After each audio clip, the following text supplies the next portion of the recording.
Welcome to Boomer Bean. My guest today is Barbara L'Italien. Barbara is a school committee member and former four-term state representative who is known as an advocate for quality education and a champion for seniors and people with disabilities throughout the Merrimack Valley. Barbara began her career as an elder care manager and is a leader in ensuring that seniors can age in their homes with dignity while surrounded by their family members. She worked with Democrats and Republicans to pass the Elder Choices and Caring Homes programs, which provide better care for seniors at half the cost of nursing home placements. As a school committee member, Barbara has worked with teachers, parents, and administrators to integrate technology and project-based learning into the classrooms and improve educational opportunities for all children. Barbara has been involved in many caucuses and committees and is the proud recipient of many awards for her commitment to helping others. Barbara is the mother of 4 children and a lifelong Andover resident. Welcome, Barbara. Thank you very much. Thank you. Glad to be here. So let's get started. Okay. Would you please tell us your vision for your constituents? Sure. Well, I think that my vision and what I have to offer for folks is just a person who is a very good listener, who understands the process of legislating, who can take an idea, a problem, from identification of the problem to working with others and collaborating towards a solution, towards whatever the next step might need to be taken, whether that be something that needs to be addressed with legislation. I've passed numerous pieces of legislation over the years, whether or not it might involve needing to have a conversation with a state agency for some changes that need to be made, whether or not it might involve a budgetary allocation. So I think what people have, my vision is just being a very hands-on legislator, being a problem solver, being a good listener, and I think my training as a social worker really gives me that opportunity to be able to do that. Excellent, thank you. Mm-hmm. Now, you're also a member of the sandwich generation. I sure am. You're taking care of a parent and children. Yes. So, being that our audience is primarily baby boomers, I'm wondering if you could share your insights and what you've learned from the experience. Sure. So as you mentioned, I have 4 children ranging in age from almost 17 to 24, and I have a mother that will turn 90 on November 10th. Wow. And we had the wonderful experience of this multi-age family living together for the past 20 years. My dad died rather young, and we moved in with my mom so that we could start a small business, and then with the understanding that once that business took off, which was a couple of years later, we bought a larger home, and my mom moved in with us, and that we would all be together for the rest of her life. So in the early years, it really was wonderful for me because it enabled me to have some assistance from my mom. Particularly when I was a new legislator, I had a 4-year-old. So my mom really helped me a lot with sort of being my backup in terms of, watching the kids, driving them, picking them up from swimming, etc., cooking for them if I had to be at the State House late. Fast forward to now, and my kids certainly had the benefit of growing up with their grandmother, learning all of her stories and the family history and all of that. And in fact, my oldest son, who is on the autism spectrum, would sit with her for hours when he was little because he didn't have a lot of friends. And so she would watch TV with him and sort of tell him stories about our family. So he's got all of that, locked in his head. So now life has shifted. I have 3 in college, 2 of whom live away from home. My mom had begun to show some signs of mental decline at about the age of 85, began to have great difficulty organizing herself. I really noticed it when we had a wedding to go to, and she wanted to pack for the wedding and was basically emptying the contents of her closet onto her bed every single day. Couldn't quite get it to the step of winnowing down and packing a bag, but went through that exercise over and over. So I knew something was changing. And then after a couple of different falls, which involved broken hips and broken shoulders and things, with each subsequent hospitalization and surgery and rehab, definitely saw a real decline in her short-term memory, forgetting where she was, why she was in the hospital, what had caused her to, to be there, etc. So we realized just how fragile that line was for her, with reality. And so she suffers from dementia now. She really needs 24-hour care. We manage that as part of the commitment I made to her by having her go to a wonderful adult day health program during the day where they keep her busy with all sorts of wonderful programming. It's been a lifesaver. It's enabled me to be able to continue to work. And then having been a social worker at Elder Services, I really sat down with some of my siblings that live locally and said, I don't think we like her being in a nursing home. She was there for a 3-week rehab stint. And I said, if you guys can help me, we can bring her back home and have her continue to be with us. And so myself, my husband, my sister, my brother, and his wife each take one of the work days of the week to watch her between 5 and 8 o'clock at night when the program is completed for the day. So the others are free to work late if they need to. And then at 8 o'clock we have someone who comes and stays overnight just to monitor. So my mom, has very poor working memory. You could call it dementia, you could call it Alzheimer's, but the reality is that, and certainly in the evening, she sunsets and gets very confused and wants to go home and see her mom, which is really common, I think, for folks. But we're managing, and she's happy, well cared for, very physically healthy. And so that's, so I definitely am juggling both, care of my mom with, the 2 sons that are at home, neither of whom drive, So it's a balancing act. There's no doubt about it. So that's a good lead into the next question, which is your work on behalf of senior citizens when you were state rep. I'd love to hear more about that. Sure. So it's interesting how things tend to go full circle, right? So when I first got out of Merrimack College, I worked at Elder Services. I did both case management, so writing care plans for people to be maintained at home with some service. And then I did their family care program, which was basically foster care placement for seniors into someone else's home if they're, if they needed that, as opposed to nursing home placement. So the 2 things that I really focused on, based on my home care experience at Elder Services, I teamed up with Sue Tucker. She was the senator at the time. I was a representative, and we worked on the Caring Homes program. Was to bring to broaden the ability of a child, an adult child, to care for their parent, their adult parent. If their parent were deemed to be frail enough that they would be nursing home eligible and that Mass Health or Medicaid was going to cover that, it would give the option to the adult child to bring their parent into their home, take care of them, and be paid for that care. And so because you're paying for care in the way of a stipend as opposed to paying for nursing home placement, the savings was, it was really a quarter of the cost of putting somebody into a nursing home. And then the Caring Homes program served the same general purpose of trying to rebalance how we spend our Mass Health dollars to serve more people in community-based settings. And so Caring Homes required that if someone falls or has some sort of acute injury that lands them in a hospital, a stroke, a heart attack, whatever it may be, that prior to being discharged, that the discharged social workers really understand what the community options are and to offer those to everyone that was, being discharged, so that we were certain that people were fully aware of the community-based options as well.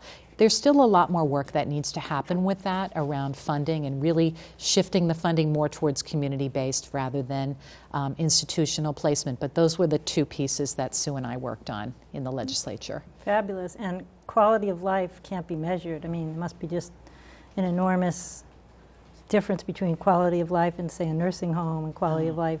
I really think so. I mean, I saw it, a year and a half ago. My mom broke a shoulder, was out of my home for 3 weeks, and then came home for a week and then broke her hips and went back in for a good period of time. And when she was in both the rehab hospital and the nursing home, it just wasn't the same level of care. there wasn't that feeling of home. Of course. The nursing homes are severely understaffed, that the workers work incredibly hard, there just aren't enough of them. And my experience was my mom had gone in to be able to get back up on her feet and walk, but she'd broken a shoulder and a hip on opposite sides. She had no strong side. And she was in there for 3 weeks, and during the course of that time, she was placed in a wheelchair, heavily medicated, Sure. And she really wasn't learning how to walk all over again. It was in essence more convenient to have her in that chair and controlled. Right. And so I just think there's no comparison between being able to be at home, have the stimulation, have the be surrounded by your pictures and your belongings and your loved ones. Of course. I agree. I mean, it's a far more compassionate and caring approach to bring those services to your home rather than to have you go to a nursing home. And it's too bad they don't have a technique to measure that, or no one would ever go into a nursing home, because it's so obvious to anyone who's ever been inside one that I do think there are circumstances where it's warranted, and there are certainly, if folks don't have support around them, family or whatever, or they're really physically very challenged, there's certainly an appropriate time to be in a nursing home. My contention is many people land there prematurely and don't need to be there because we don't have enough supports for them in the community. Well, let's switch gears a little bit and go into the schools now. Sure. Now, you've been on the school committee, and For about a year and a half. Oh, so that's, yeah. So really wondering what the biggest issue is right now. So I'm cognizant of the fact that we're being taped right now by a number of high school students. I bet if you were to ask them, they would say that there's a new proposal for a new high school schedule to move away from the block schedule. There was a group of teachers, parents, educators who surveyed the highest achieving schools in the state, and actually a school in Peterborough, New Hampshire as well. And they came to the conclusion that having more than the 4-block schedule, to have shorter duration classes that rotate, so that if you're not an early morning person, you're not having that same subject every single day. First thing in the morning, there's a rotation. So what's being proposed has yet to be finalized, but what's being proposed and has been up for public comment the last 2 weeks has been, it would be a 7+ H-block schedule. So it would really be 8 different blocks that rotate over a period of 8 days. And they would be of the classes, as I said, would rotate so that you wouldn't always have the same class the first day. Some blocks of time would be longer than others, and there would be an opportunity to have you would be paired with kids from each grade level in what I would refer to as sort of what we used to call homerooms. You'd have a teacher with 15 students from all 4 grades that would remain together for all of their 4 years, so that there's opportunities for mentoring and getting to know kids. It's trying to make a large school seem a lot smaller. And within those groupings, there'll be opportunities to do different sorts of explorations and learning activities and things. And within the H block, there would be opportunities for, if kids need help within a class, it could happen now during the day rather than after school. If they want to delve into a specific group-based, project-based learning, they could do that. They could do any number of things. The assemblies that really wreak havoc with the schedule right now would be able to happen during one of those extended blocks. So it seems like there's a lot of flexibility here, and it will be an 8 as opposed to a 7 because we need to run 4 lunches because of the severe overcrowding in the cafeteria right now. But I would say that's really the big hot subject at the moment, is the high school schedule. That sounds like an important issue. I think so, yeah. I'm glad they're taking their time and really giving it a hard look, though. And the committee spent 2 years looking at this as well. Yeah. So we're getting sort of the culmination of 2 years' worth of exploration and back and forth. So, excellent. Yeah. So tell me, as a state senator, is there something you would change if you could? Something that I could change? I guess what I would say is that the change certainly would be that the district will have a new state senator. My approach has always been to be very accessible, be very hands-on.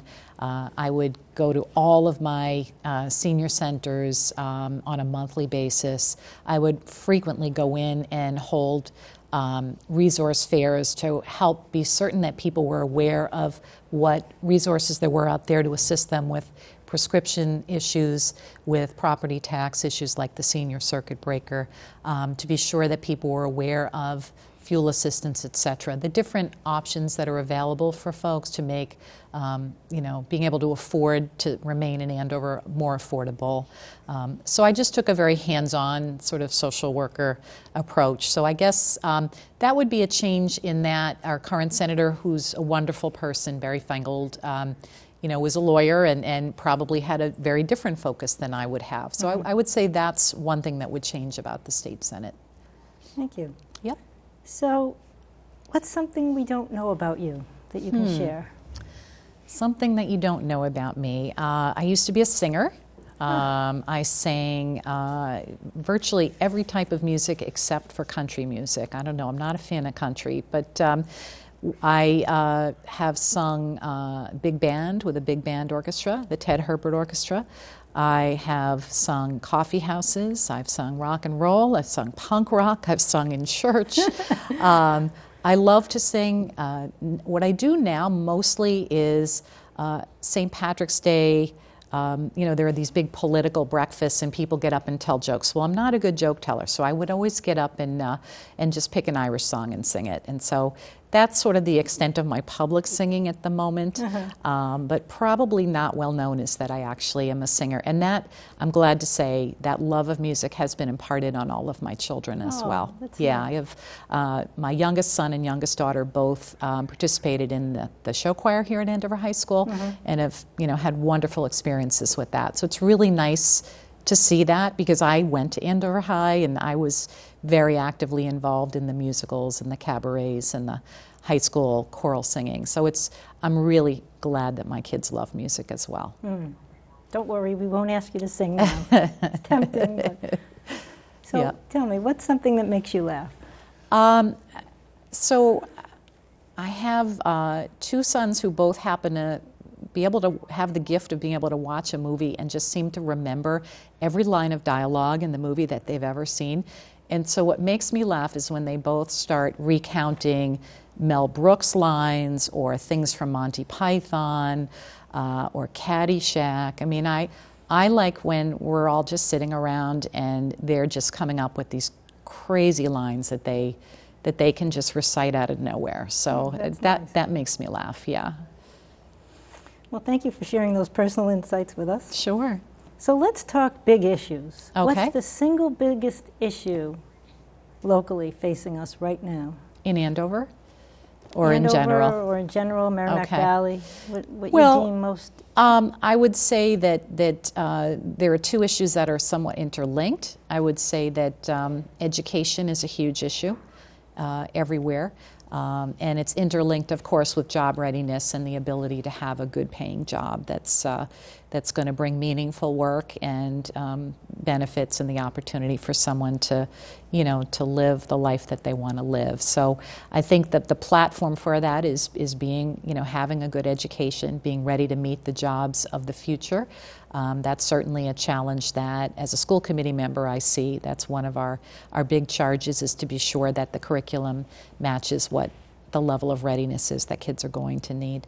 And certainly it also transcends in places like Lawrence, because Lawrence is part of this district, and just the need for good education, good vocational training, good linkage from leaving school to be able to go to work at whatever level the person is capable, whatever they're interested in. I would say that those are two of the biggest issues that are really unify a very, very diverse Senate district in, given that there's Andover and Lawrence, and then Tewksbury and Dracut as well. Yeah. So with you in the Senate, what issue is there that we'd be able to solve? Well, one of the things that I want to tackle, we sort of alluded to earlier, this whole issue of our growing population of seniors and how we're going to help manage them, and by extension support the families that are taking care of them. So currently, the way the elder care world is constructed, if you make under $21,000 a year as a single adult, then you qualify for elder services. If you're above 21, if you're 21-1, you do not qualify. And what happens? And what happens is those people are on their own. And I feel like we need to have a real conversation about how that can change. We have people that are very wealthy that can afford, they've had the planning, they've got the means to take care of themselves. If you're under the income guidelines, you're taken care of as well. But we have the vast middle, and these aren't folks with a tremendous amount of money. If you have $22,000 a year in income and you're living in a home and you've got to heat it, make sure the roof is functioning, etc., that's not a lot of money. No. And so in meeting with a number of the directors of the home care agencies statewide, this was one of the challenges that they had, was that they need to figure out how they're going to broaden and how they're going to be able to serve a larger group of people, offer them some support. And I would argue that if we can give people a small amount of support and enable them to stay at home, that's a wise thing to do, because failure to support people does often end up with them in a nursing home, and people run through their resources, their income, and then guess who picks them up? The state picks them up, through the mass health program. So I think we need to be more creative and really think about what role state government can play, what role private industry can play. There are all of these online groups popping up now, care.com being one of them, where you can kind of plug in and find someone to take care of your loved one. What role will that play? Is there any linkage that can happen between private and state to offer more supports for seniors, and again for the family members who care for them? I just think we need to pay more attention to that, and that's one of the things that I would like to tackle if I enter the Senate, because our population is shifting. We are getting older.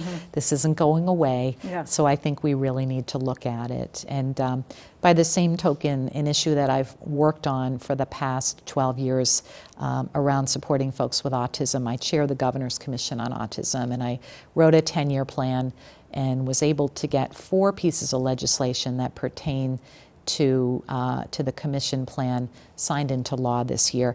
But there's a lot. Thank you. But there's a lot more that needs to happen there as well to support families who are caring for a loved one with a disability, with autism, to help support them. So that, because there's lost productivity, we forget that failure to support people means that they're not able to work, they're not able to be productive. The work I do on autism tries to make those individuals get the supports they need to have the best possible outcome for their life, with a hope that they will be productive members of society rather than sitting home collecting, disability. So those 2 items are 2 things that very much energize me, and I very much want to work on if I'm in the Senate.